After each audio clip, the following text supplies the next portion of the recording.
Welcome back to Musician's Edition. Today we are in the snare drum portion of our Essential Elements book again, and we're looking at number 129. All right, so 129 is a cool chance to try out some of our roll pulses that we've kind of been working on using that 16th note roll pulse.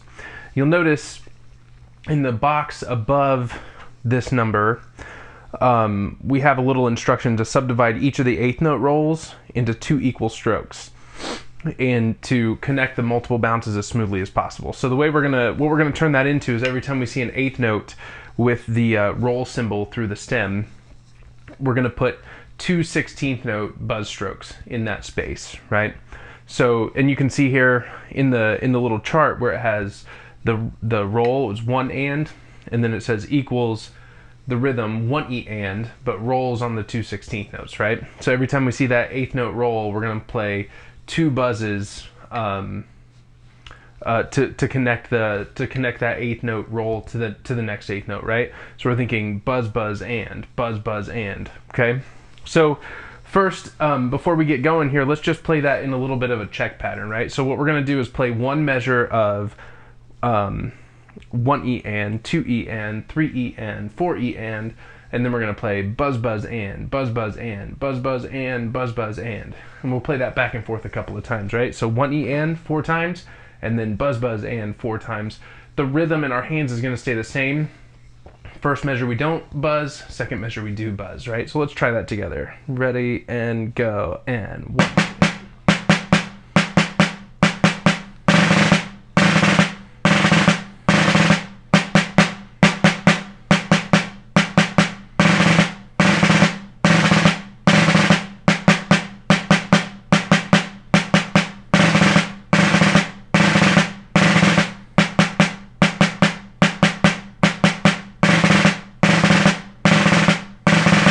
Okay, and you can practice that several times until it feels really nice and comfortable. One of the more important things to listen to while you're doing this is to see if your buzzes are smooth or if they sound kind of disconnected, right?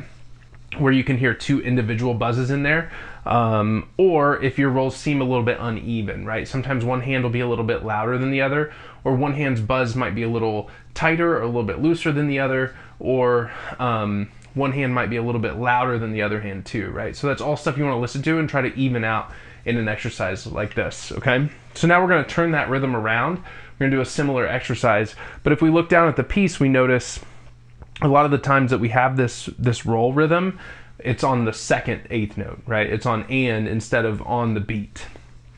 So now we're going to turn the rhythms around and play 1 and 2 and then in the second measure we're going to play 1 buzz buzz, 2 buzz buzz, 3 buzz buzz, 4 buzz buzz, right?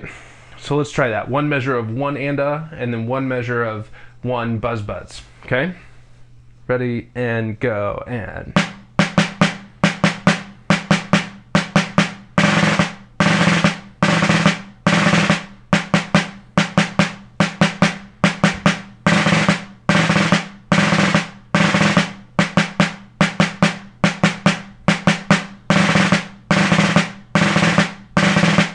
okay? And again, while you're listening or while you're playing that, you want to always be listening for evenness in the rolls, right? That each buzz stroke sounds the same as each other, as the same as the other hand, right? That they're the same volume, they're the same number of buzzes roughly, right? They have the same sound, okay? What we're looking for is to try to get a sustained sound through those 2 buzzes, so it just sounds like a whole 8th note worth of sustained snare drum sound, okay?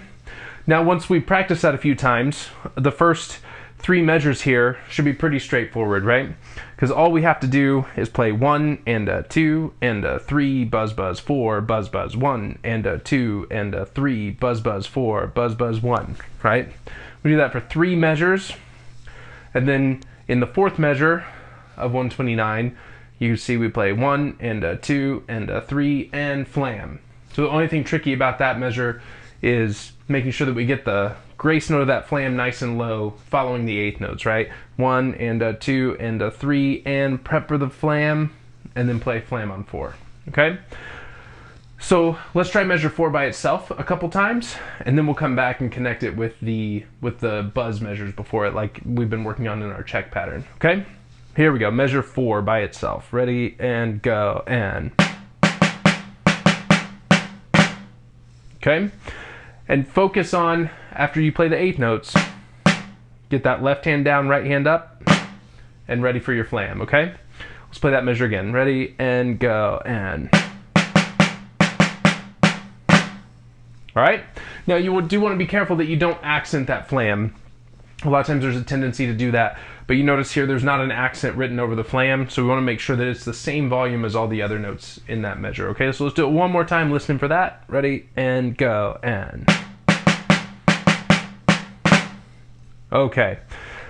Now let's take it back to the beginning. We can play the first 4 measures all the way to the end of the first line, okay? 2, and ready, and go, and.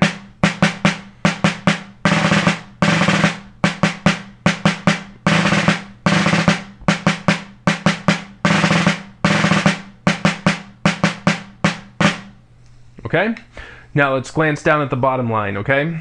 What we see here is we have exactly the same thing on the bottom line as we do on the top line, right? So that's a stroke of luck for us here, that we can just repeat those first 4 measures and we have the whole piece, right? All right, so let's play the whole thing. Ready?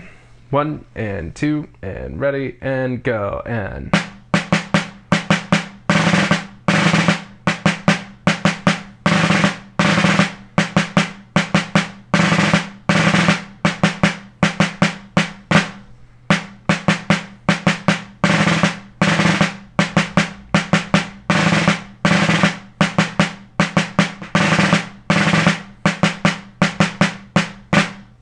Okay, once you feel pretty good about that, that feels nice and solid, the rolls are sounding good, you know, they're sounding the way you want them to, we'll try the whole thing a little bit faster, okay? So here we go, one more time from the beginning at a quicker tempo.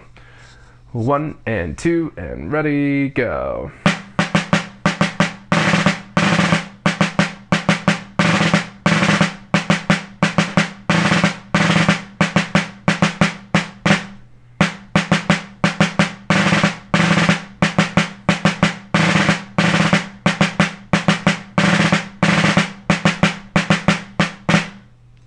Okay, so that's number 129 from your Essential Elements book.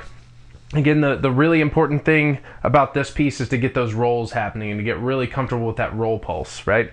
One thing we haven't talked about yet in this video is the sticking that we want to use. But we probably want to play all this what we call right hand lead, which means we're going to play right, right, left, right, right, left, right, right, left, right, so that every time we see the 16ths and every time we see the rolls, we're starting with our right hand, right? So that's the way that we want to practice that check pattern that we did in the beginning, right? 1 and 2, right, left, right, right, left, right, right, left, right, roll, roll, right, right, left, right, right, left, right, okay? And get really used to that sticking. You can play alternated sticking in this piece, but the issue with alternated sticking is then you're having to start the buzzes on different hands. It's not a bad idea to practice that way, but in a performance situation, you want to go with the sticking that's more consistent, right? And most of the time, that's going to be right hand lead if you're right-handed, okay? So keep all those things in mind. Again, always listening for the consistency in those rolls and practicing those rolls out of context, right? And making sure that you get them sounding really, really nice before you jump into the piece and try to put them in context, okay? So happy practicing, have fun with that one, and I will see you next time.